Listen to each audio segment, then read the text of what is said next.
몇 명의 인원이 어떤 식으로 해서 이것들을 다 확인을 한 건지. 아니 뭐 영업 비밀은 아니고요. 일단은 국회의 정책 자료집이 발간에 대해서 정보공개 청구를 했어요. 국회 사무처는 아주 짤막하게 보내왔어요. 그러니까 금액과 일자와 주제도 때로는 그냥 정책 자료집이었어요. 그렇기 때문에 일부 예산만이 확인했던 게 그거였거든요. 그리고 2012년부터 17년까지 국회 온라인 도서관을 통해서 검색을 했어요. 그 다음에는 이제 그냥 구글링 하는 거죠. 사실은 이제 찾는 작업이 굉장히 어렵죠. 표절한 사람은 알지만 이 표절을 제3자가 확인하는 건 굉장히 어렵기 때문에, 그래서 입력하고 작업하는 작업들에는 동계학예 연수를 하거든요. 저희가 연수생 출신의 2명의 학생의 도움을 좀 받았어요. 그 학생과 함께 한 달 남짓 정도 작업을 했고요. 그래서 실제로 6월부터 아이템 기획을 해서 본격적으로 했던 거는 7월 말 정도부터 9월까지 이제 한 석 달 정도 요 데이터 팀장이 굉장히 고생을 많이 했고요. 사실은 이제 현장 취재가 훨씬 더 어려웠죠. 왜냐하면 이제 일일이 모든 국회의원들을 되도록이면 다 접촉을 하려고 했고 25명을 다 만났어요. 만나는 작업이 이제 뭐 반기진 않으니까요.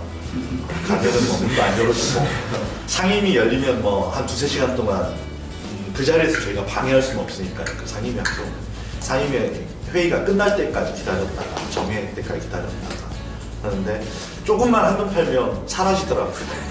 전체적으로는 카메라 기자 2명, 취재 기자 저, 그리고 안에서 이제 데이터들을 조율하고 그리고 그 데이터들의 어떤 리서치들을 할 수 있는 2명의 보조했던 학생들이 지금 취재 전부. 뉴스타파에는 알파박이라고 수면과 뭐 음식을 전혀 섭취하지 않아도 열심히 일하시는 기자가 있기 때문에, 예를 들어서 한 새벽 3시, 4시쯤에 야구 2건 찾았다 이런 문자가 띵동 열심히 잘시죠. 웃으라고 한 얘기를 사실은 표절 찾는 게 이게 약간 뭐 이렇게 건초 더미에서 바늘 찾기 비슷하잖아요. 사실 주리를 틀고 싶더라고요. 뭔가 이게 표절한 것 같은데. 왜냐하면 이게 처음에는 갑자기 막 국문이 요약이 나올 필요가 없잖아요. 사실은 논문이나 이런 데나 혹은 석사 논문에서 나오지 앱스트랙트, 영어 앱스트랙트가 나올 이유가 없거든요. 그런 게 확인되는 순간에 분명 어디서 베꼈다 하는데 그 베낀 자료를 찾기가 굉장히 어려운 거예요.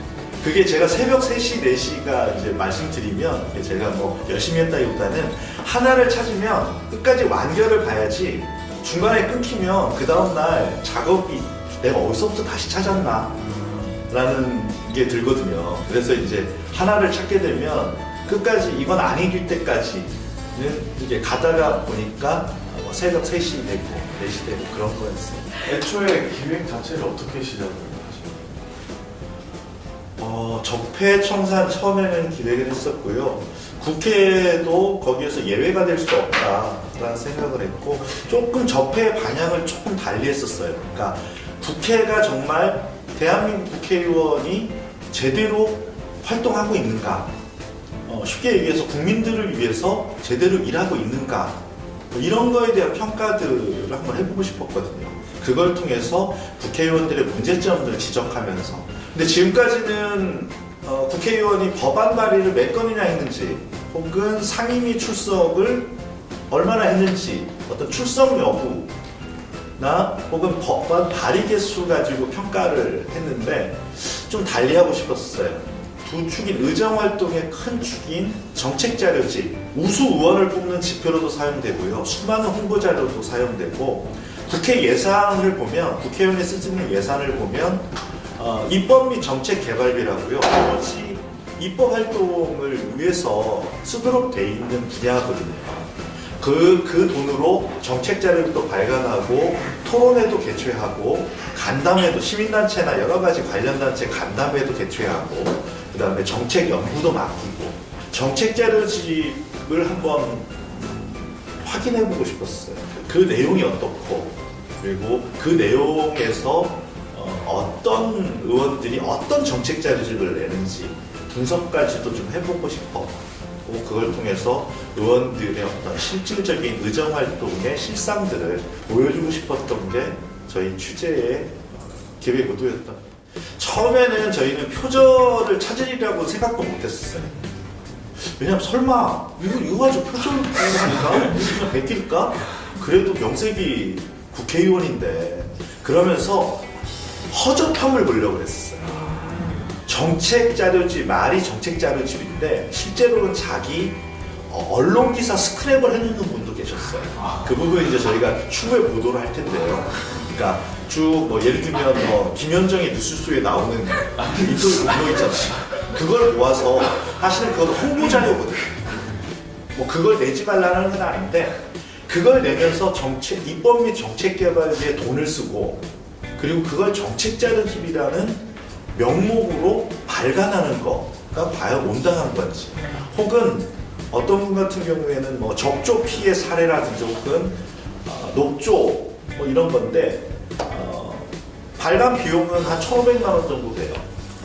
900만 원, 1,500만 원인데 실제적으로는 보니까 5장, 6장밖에 안 되는 불리한 한겨레라든지 이런 데서 간혹 기사가 나왔어요. 인쇄소에서 카드깡을 하는 경우. 그러니까 예를 들면 정책 자료집을 현실적으로는 국회 사무처에 3번만 발행해서 내면 되거든요. 그리고 1,500개 혹은 10,000개를 발행했다고 해도 뭐 확인할 바는 없어요. 어느 순간에 영문 요약본이 보였어요. 영문이 정책 자료집에 왜 영문 요약본을 하지? 그리고 뒤에 보니까 수많은 영어권 학자들의 논문이 있는 거예요. 한 3페이지 정도 돼요. 그래서 이분이 이걸 다 읽고 썼단 말이야? 뭐 이렇게 됐었어요. 그러고 구글링을 하니까 곧바로 박사학위 논문이 나오더라고요. 그 보좌관 출신의. 그래서 이분만의 특별한 일이 아니라면 찾아보면 더 나오겠다라는 걸로 한 거죠. 또 제도 개선하는 문제, 이런 문제들을 어떻게 지금 피드백이? 저희가 아마 끝까지 내년 2월, 3월까지는 계속 보도를 할 생각인데요. 일단은 이제 저희한테 25명 현역 의원들 같은 경우에는 그 가운데 14명이 인정을 했고요. 인정과 함께 제도 개선 필요하다. 그러니까 제도 개선이라는 게 어떤 정책 자료집에 대한 집필 가이드라인과 또 하나는 집행 내역에 대한 사무처의 어떤 스크린 작업들, 그냥 돈을 주는 게 아니라 이게 제대로 됐는지 사전에 하는 것들은 이미 약속을 받았고요. 또한 5명 같은 경우에는 반납을 검토하겠다 그랬어요. 반납하겠다 라고 했고, 국회 사무총장 내지는 국회의장에게 이 부분들은 전면적인 조사를 하시는 게 좋겠다 라고 했고, 그 부분은 일정하게 좀 약속을 받은 상태인데, 그게 뭐 약속을 한다 그래서 뭐 그분들이 이렇게 뭐 스스로 할 건 아닌 것 같고, 지금 필요한 것들은 계속 압박할 수 있는 추가 보도들을 하면서 국회 개혁이야말로 정말 절실한 게 아니냐, 이런 부분들을 계속 여론들을 형성하는 이런 단독 같은 경우에는 다른 언론사가 잘 쉽게 따라가지 않죠. 이게 어떤 사건이 발생한 어떤 그런 게 아니라 어떤 이렇게 단독의 기획으로 한 거기 때문에 저희 같은 아주 작은 매체 같은 경우에는 다른 언론사와 함께 하는 게 이게 훨씬 더 이제 좋죠. 기사들을 좀 하고. 그게 좀 아쉬움이에요. 사실은 모범적인 사례도 한번 소개해 주는 것도 괜찮겠다는 생각은 들어요. 일부 의원들 같은 경우는 굉장히 정성스럽게 냈고요.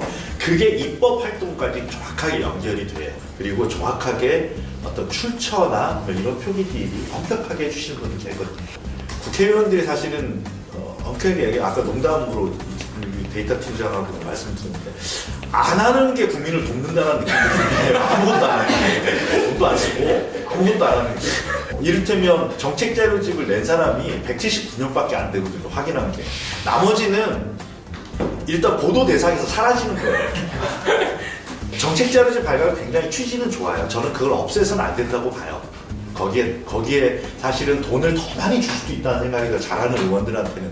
근데 이게 일률적으로 1인당 연간 4,500만 원 한도 내에서 쓸 수 있으니까 연말이 되면 남는단 말이야? 그러니까 그냥 남발을 하게 되는.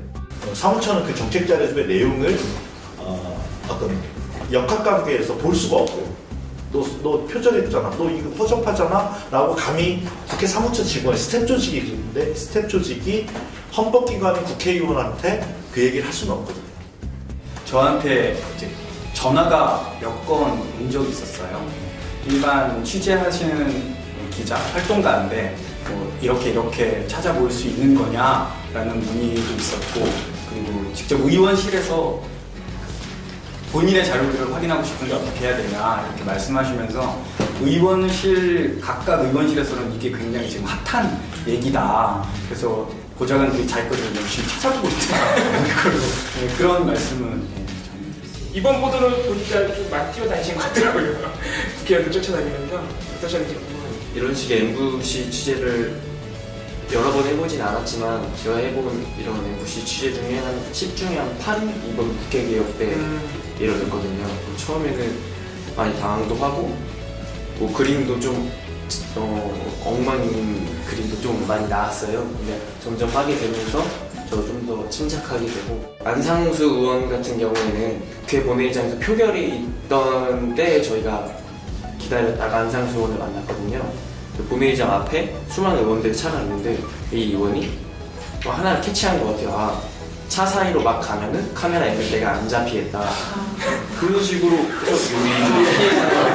이쪽으로 갔다가 저쪽으로 갔다가 김근 선배가 쫓아다니면 질문을 계속 하는데도 질문도 피해가고 카메라 앵글도 피해가고 그때 되게 고생을 했는데 어떻게 그게 조회수 가장 많이 나오더라고요. 안상수 의원이 제일 인기가 많잖아요. 네. 저에게는 피하 살이 되는 그런